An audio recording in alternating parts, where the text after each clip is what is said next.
Hey guys, what's up? John here from FlyMikeAlpha.com. Today we're here for another 2-Minute Tuesday to go over flyby versus flyover waypoints. Something for those of you who are doing some instrument flying, some of those IFR guys out there. Let's go ahead and get to it.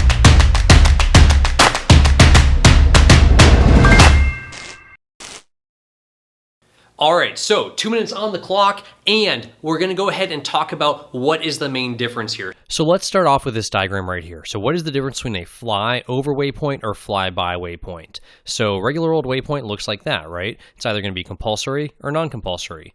If it has a circle around it, it is a fly over waypoint, meaning you must fly over it. You cannot just cruise on past it. Now, where on earth are we going to find points like these that we actually have to fly directly over top of in our GPS? I mean, at first I thought you had to fly over every single point, right? If you were clear direct to a fix, you had to go to it. But not so much, because if you're making a turn, you might miss it a little bit, right? So if we're coming from out here and we're going to intercept the final approach course, we're going direct to Hygel, well, it's okay if we miss it by, a half mile or so and then join the final approach course. It's okay to miss this one. It doesn't have a circle around it. This one doesn't either. However, every single RNAV approach plate you look at, this one's the RNAV GPS Alpha to Naples, Florida. If we look at it, it's going to have the runway, the beginning of the runway or the missed approach point, as a fly over waypoint. You must fly over top of that. If you look in your Garmin 430, or in your G1000 or whatever you're using, you're going to see Nonly, then you're going to see McB, and then you're going to see runway 32 as the fixes in your GPS. Runway 32 is a fix because you have to know when you pass it so when you can go miss. Now, of course, you can start climbing up to your missed approach altitude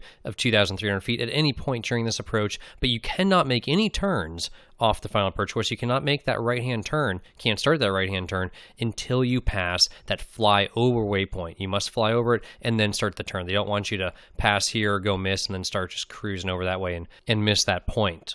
Why do you ask? Well, because there's towers and stuff off to the side of the final approach course that you could run into. They know that if you go here, this is going to be a safe route. Turning early might not be so safe. Let's look at a real-world example of this.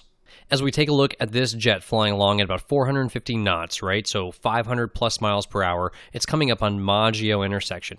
Maggio intersection is not a fly over waypoint. It's just a regular en route fix, doesn't have a circle around it. And if you look at that on the actual en route chart, you can just cruise right past it. So about 8 miles prior to getting to Maggio, this jet starts making its turn. And yeah, it winds up being about 3-4 miles off course, 3-4 miles away from the actual fix. Totally fine, because at those high ground speeds, traveling that fast, you're going to have to start turning a long time before you get to the actual fix.